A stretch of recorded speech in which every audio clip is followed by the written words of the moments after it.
Guys, muntik ko nang nakalimutan na i-video pagkatapos natin magluto. So, ito na lang ang natira guys. Sobra niyang sarap.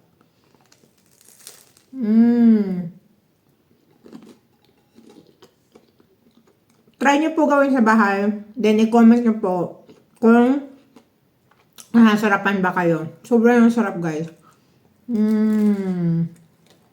Good morning guys! Today is Sunday. Have a blessed Sunday morning everyone. Buenos dias! Mayong buntag, magandang umaga Pilipinas! Hello world!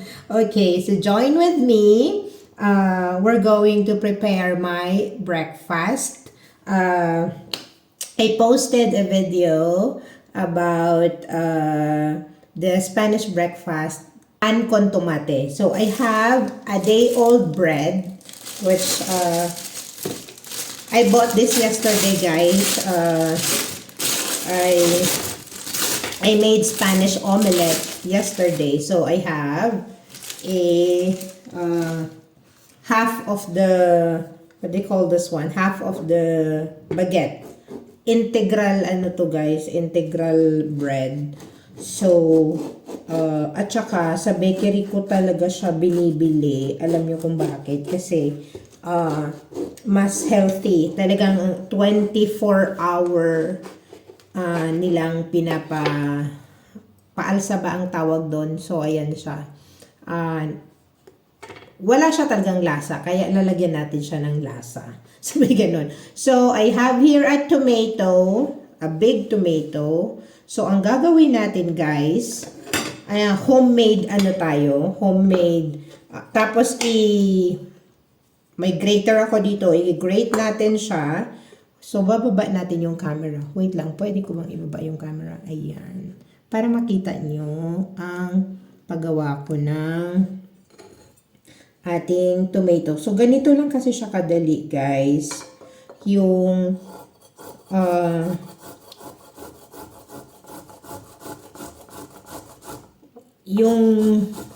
tawag nito, yung kinain ko sa bar nung isang araw. So, pwede mo rin naman itong i-blend or ikaw, bahala ka kung paano mo siya gagawin.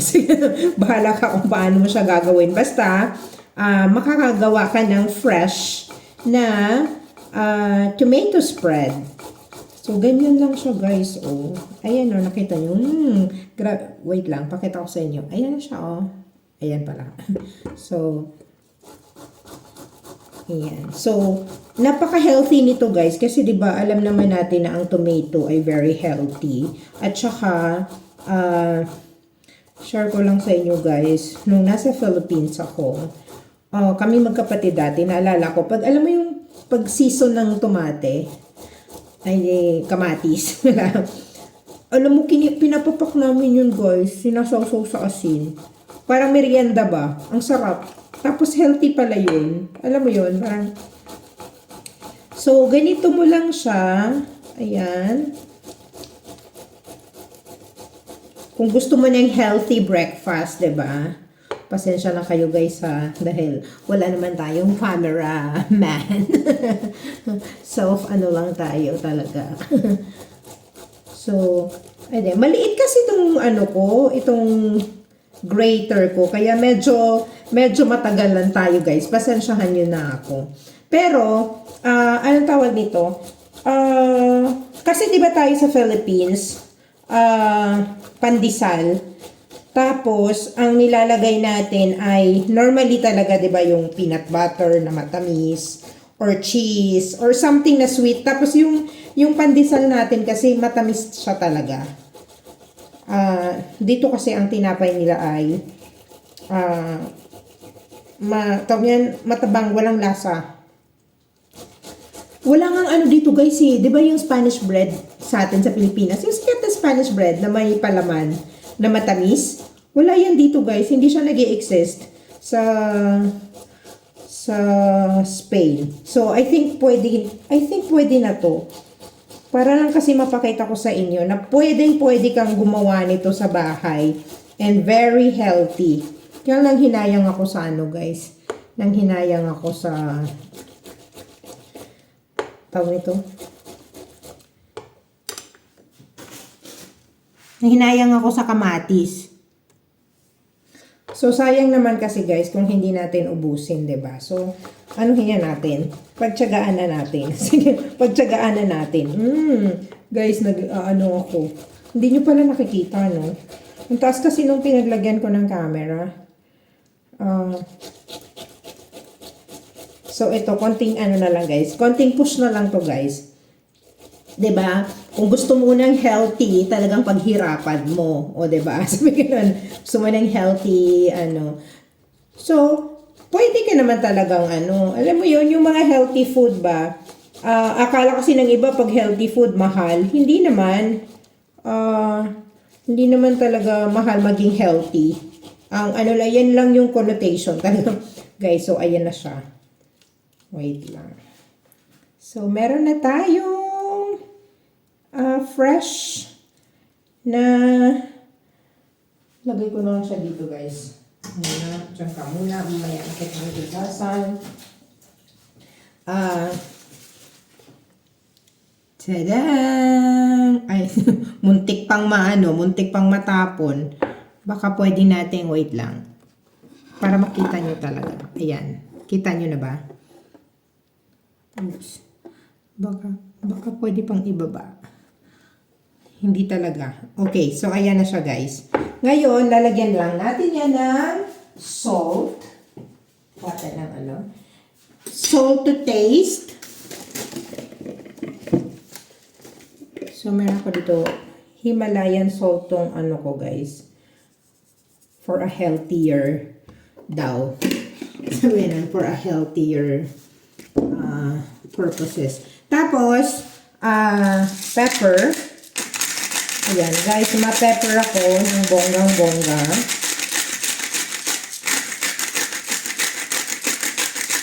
Tapos, yung iba, nilalagay din nila yung olive oil na dito. Pero ako kasi sa tinapay ko, nilalagay yung olive oil. Pero pwede din naman natin ilagay. Parang hindi naman na tayo maglagay sa ano. Tapos, pwede mo din yung lagyan ng chop-chop na garlic, bawang. Kaya lang guys, hindi ko kasi, alam ko ang garlic ay ano siya, very healthy. Pero, ayan. Yan. Generous amount of olive oil because this is healthy and life is short. Kaya, enjoy mo na. Sabi ko nun, life is short. Enjoy na natin dahil hindi natin alam kung hanggang kailan tayo dito sa mundo. Diba? So, ayan na siya, guys. Grabe, guys. Ang bango. Sobrang sarap. Tingnan nyo. Paano ko ba? Ayan. Nahirapan si Inday. So, ngayon, ito toast na natin yung bread. Dahil may toaster ako. Kung wala namang toaster, pwede rin naman sa pan mo siya ilalagay. Sa ano ba, guys? Sa kawali. Tapos, tatakpan mo lang siya. Wait lang. Baka pala sobrang tatakpan mo lang ng takip para medyo maano siya. Guys, sobrang ganda nung ano, guys. Oh, ang ganda nung pagkagawa ko. Ay, syempre, titikman pala natin, no? Kung masarap.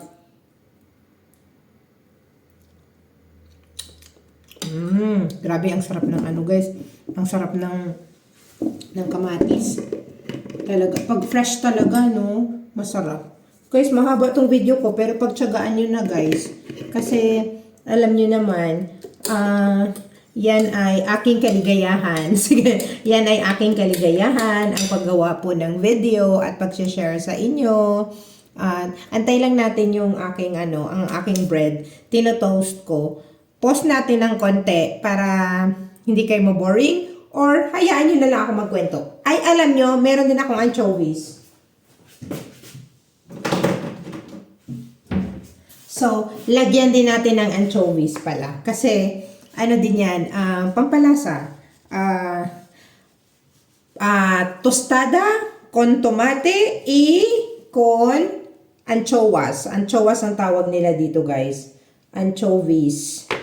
Ah, wait lang. Ano to guys, masarap tong anchovies na nabili ko.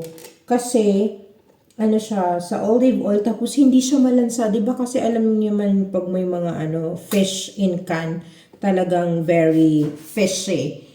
Ayan, dito ako natatakot guys pagtanggal ng takip. Wait lang. Yun, natanggal ko din siya. Ayan siya, Maliit lang siya na Ayan. Maliit lang siya na ayan siya guys. So, antayin natin ang ating toasted bread. Tapos, isi-set na natin. Ayan, luto na siya. Luto na siya. Tadang! Toasted na siya. So, yung isa, ngayon, ay bababa natin kayo para makita nyo ang aking ginagawa dito. Yan.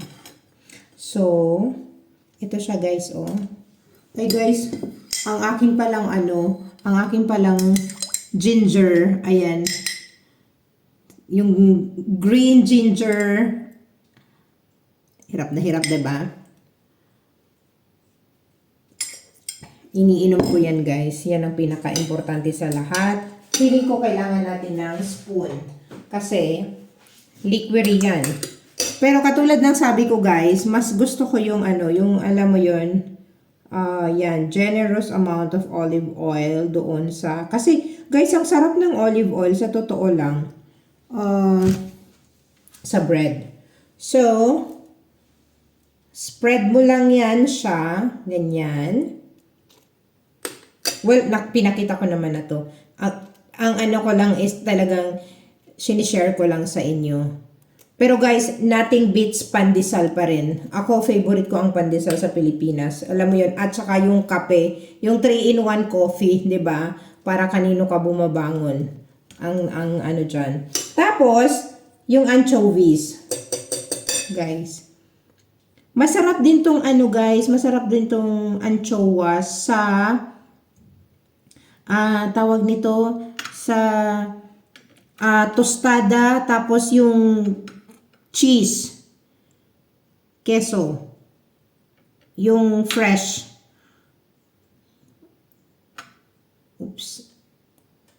queso de cabra, queso de cabra, yun yung healthy guys, at saka masarap.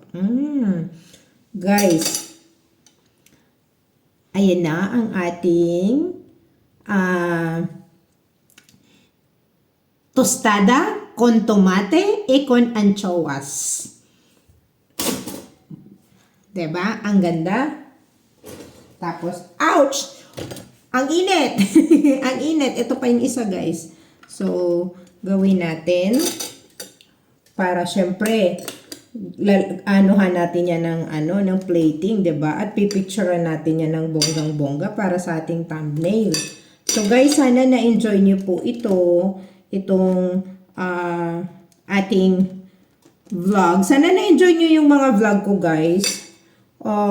Please support me. Ito lang ang kaligayahan ko, guys. Ito ang isa sa nagpapasaya sa buhay ko, guys. Sa totoo lang. Alam nyo, lalagyan ko ulit ng kasi inubos ko, guys. Sayang Inubos ko na siya lahat, Ayan, Kasi sayang, 'di ba? Tsaka, ang mahal ng mga bilihin ngayon. Bawal sayang ng pagkain. Ayan. Kasi guys, sa totoo lang guys, ang realization ko after last week, meron pa palang anchovies dito sa isa.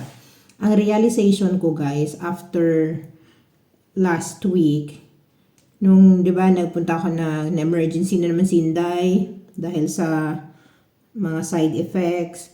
Ang realization ko guys, to find simple joy in life every day. So, sabi ko, ano yung isa sa nagpapasaya sa akin? Ang paggawa ng video. Kasi, nakakalimutan ko yung mga problema ko. Guys, putulo yung ulo ko, no? Siyempre, dahil ang ating kasi gusto ko sana ipakita sa inyo kung paano ko play. Pero wait lang. Ganyan na. Tinatapos ko lang yung anchovies ko, guys. Wait lang, guys. Paglagay. Para, syempre, gagawa natin yan ng magandang. Inubos ko na yung anchovies kasi sayang din naman. Kung hindi ko siya ilalagay sa lahat, diba? Oh my goodness. Talagang mapapaulala ka talaga, guys. Tapos, yan, kasi lagay muna natin yan sa sink, guys, kasi ang mga taas ko kayo para naman makita nyo ako. Ang mga dilata kasi hinuhugasan ko bago ko siya nilalagay. Meron akong 3 bins para sa basura, plastic, paper, tsaka mga dilata kasi para hindi sila mga moy. Kasi hindi naman everyday yung ano. Alam nyo, lalagyan natin siya ng konting. Hindi to fresh. Maganda sana kung may fresh na parsley ako, perhil. Pero, pwede na din. 'Di ba? Para meron siyang taste. Tapos yung pang toppings ko ito, maganda din to. Para meron tayong iba't ibang, o 'di ba? Guys, napaka